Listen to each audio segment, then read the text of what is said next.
morning class. How are you all? I hope you all are fine. So this is your Hindi class. Today we will read chapter number 9. We have it आपका विशेषण. विशेषण is English में बोलते हैं इसे adjective.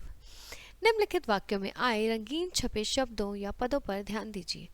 Mukul नीली कमीज पहनकर स्कूल आया. मेरा छोटा भाई बहुत शरारती है.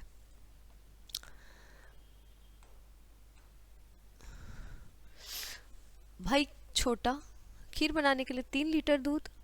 आपके लिए वे मीठे अंगूर लेकर आए हैं. मुकुल नीली कमीज पहनकर स्कूल आया. कुछ अध्यापक पढ़ाना ही नहीं जानते.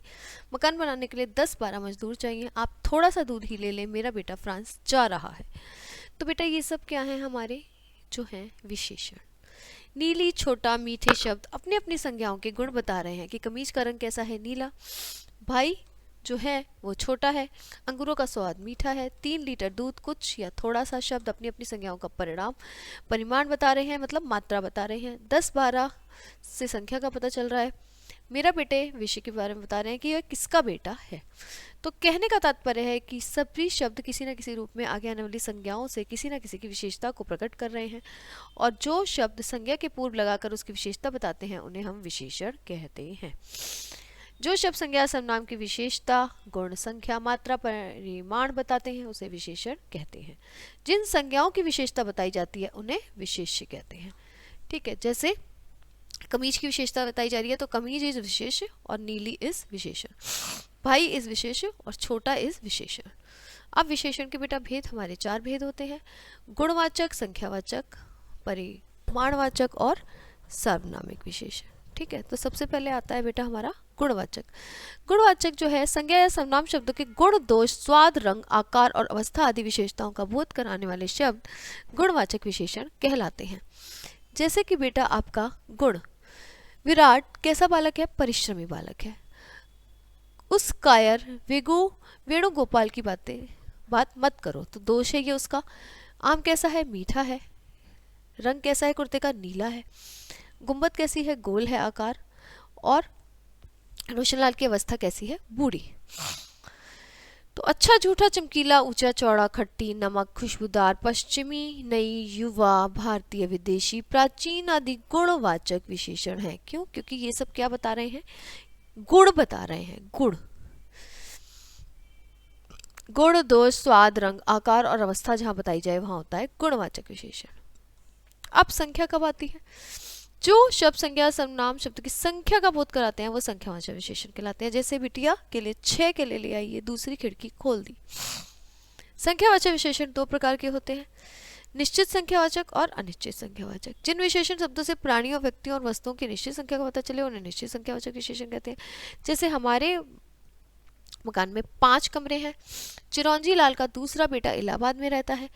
1 आधा दुगना 7वीं 13 23वीं चारों दर्जन सैकड़ा हर वर्ष 3-3 आदि निश्चित संख्यावाचक विशेषण है. अनिश्चित संख्यावाचक विशेषण, जिन विशेषण शब्दों से संज्ञा या सर्वनाम शब्दों की निश्चित संख्या का बोध नहीं होता उसे अनिश्चित संख्यावाचक विशेषण कहते हैं. वर्षा के कारण कम विद्यार्थी आए, आज हमने बहुत आम खाए. अब आता है बेटा हमारा परिमाणवाचक विशेषण. जिन वस्तुओं को गिना ना जा सके उन्हें मापकर या तोलकर उनका परिणाम बताया जाता है वो होते हैं परिमाणवाचक विशेषण. जैसे 2 मीटर कपड़ा, 1 किलो आलू, 3 लीटर पेट्रोल आदि. इसके भी 2 भेद हैं: निश्चित परिमाणवाचक और अनिश्चित परिमाणवाचक. जैसे 5 किलो आटा, 2 लीटर दूध, 3 फीट दूरी, 10 किलोमीटर सफर. ठीक है. अनिश्चित परिमाणवाचक, थोड़ा तेल, कुछ चीनी, जरा सी मिर्च, कम पानी. सार्वनामिक या संकेतवाचक विशेषण. निश्चय या संकेतवाचक सर्वनाम जब किसी संज्ञा के स्थान पर ना आकर बल्कि उससे संज्ञा से पहले आकर उसकी विशेषता बताएं तो वह सार्वनामिक विशेषण कहलाता है. जैसे यह, वह, वो आदि. अब सर्वनाम और सार्वनामिक विशेषण में अंतर. संज्ञा के स्थान पर आने वाले शब्द सर्वनाम होते हैं. दुकान में तुम्हें देर लग गई, माता जी ने उनके साथ सामान लेने जाएंगी. तो ये हो गया बेटा हमारा सर्वनाम या सार्वनामिक विशेषण. इन शब्दों में तुम्हें और उनके सर्वनाम शब्द हैं. ये सब संज्ञा शब्दों के स्थान पर आए हैं. ये शब्द किसी संज्ञा शब्द से पहले नहीं लगे हैं. संज्ञा से पहले लगाकर उन संज्ञा शब्द की विशेषता बताने वाले सर्वनाम शब्द सार्वनामिक विशेषण होते हैं. जैसे यह बस आगरा जाएगी, मेरा विद्यालय उत्तम नगर में सबसे बड़ा है. तो यह बस के बारे में बात हो रही है और वह मेरा विद्यालय के बारे में बात हो रही है. इन वाक्यों में यह सर्वनाम शब्द है। इसका प्रयोग संज्ञा शब्द बस से पहले किया जाता है।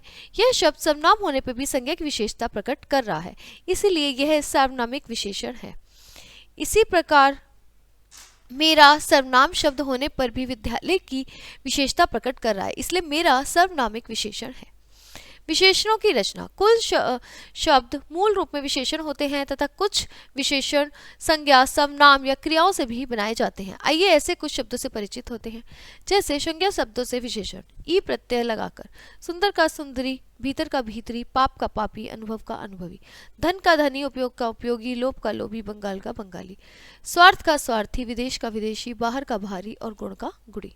ये प्रत्यय लगाकर बेटा हम बनाएंगे विशेषण। जाति का जातीय, भारत का भारतीय, स्थान का स्थानीय, राष्ट्र का राष्ट्रीय, प्रांत का प्रांतीय, स्वर्ग का स्वर्गीय। इत लगाकर तरंग का तरंगित, वर्णन का वर्णित, शोभा का शोभित, प्रभाव का प्रभावित, सीमा का सीमित, अंक का अंकित।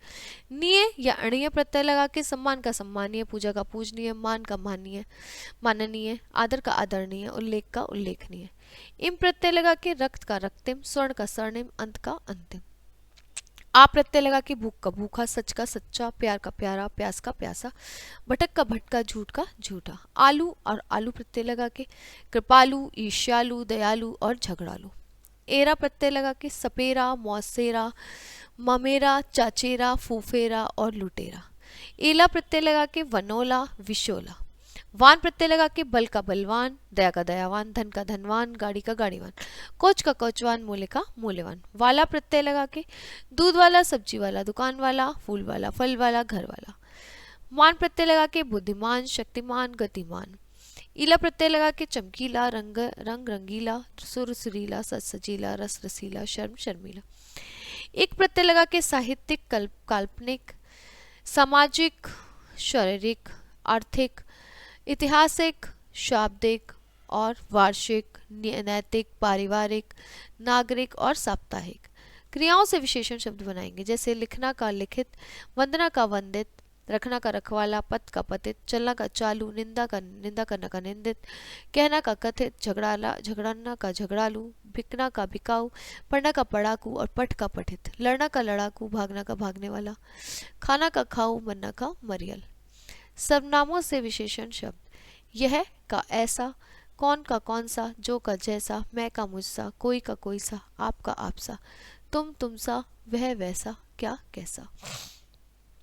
क्रिया विशेषणों से विशेषण शब्द।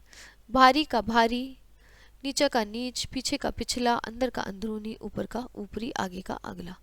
उपसर्गों के प्रयोग से विशेषण शब्द। प्र का प्रबल, प्रसिद्ध, बद का बदनाम, बदसूरत, ला का लाइलाज, लापरवाह, बे का बेईमान, दू से बन जाएगा दुर्जन, दुर्बल, कु से कुमार, कुबुद्धि, नि से निडर, निकम्मा, सु से सुपुत्र, सुशील, निर से निर्जल, निर्जन। कुछ अन्य विशेषणों की रचना। लखनऊ का लखनवी, बाजार का बाजारू, वेद का वैदिक, शौक का शौकीन, भाव का भावुक, रंग का रंगीन, इच्छा का इच्छुक, जिज्ञासा का जिज्ञासु और ज्ञान का गवैया। विशेषण की अवस्थाएं होती हैं बेटा, जैसे कि जब किसी के गुण दोषों की तुलना की जाती है तो उसकी 3 अवस्थाएं होती हैं। मूलावस्था, उत्तरावस्था, उत्तम अवस्था। मूल अवस्था क्या होती है? भोले आदमी को लोग मूर्ख बना देते हैं। कौवा चतुर पक्षी है, तो इस अवस्था में विशेषण का सामान्य प्रयोग हो रहा है, किसी से तुलना नहीं हो रही। उत्तरावस्था में क्या होता है? तुलना होती है। जब दो व्यक्तियों या वस्तुओं की तुलना को एक से ज्यादा या दूसरे से कम बताया जाए तो वो होती है उत्तरावस्था। जैसे मोहन सोहन की अपेक्षा अधिक दुबला है, यह मकान उस मकान से अधिक ऊंचा है, तो मकान की यहाँ तुलना हो रही है और यहाँ मोहन और सोहन की तुलना हो रही है। उत्तम अवस्था क्या होती है? उत्तम अवस्था में जब किसी व्यक्ति या वस्तु को सभी से तुलना में सबसे अधिक श्रेष्ठ बताया जाए तो वहाँ विशेषण की उत्तम अवस्था होती है। जैसे ताजमहल सुंदरतम इमारत है, उन्मुक्त कक्षा का सबसे बुद्धिमान छात्र है। जो शब्द संज्ञा या सर्वनाम की विशेषता, गुण, मात्र, मात्रा, परिणाम बताते हैं उसे विशेषण कहते हैं। जिन संज्ञाओं की विशेषता बताई जाती है उन्हें विशेष्य कहते हैं। विशेषण के 4 भेद हैं, जैसे कि गुणवाचक, संख्यावाचक, परिणामवाचक और सार्वनामिक विशेषण। तो ये हो गए बेटा आपके विशेषण, जो कि बहुत इंपॉर्टेंट चैप्टर है बेटा ये भी आपका। इसके जो भेद है और सब कुछ आपको अच्छे से प्रैक्टिस भी करना है और इन्हें लर्न भी करना है। ठीक है, तो ये चैप्टर आपका यहीं पे फिनिश होता है। हम आपको मिलते हैं नेक्स्ट क्लास में, तब तक के लिए bye bye, have a nice day students.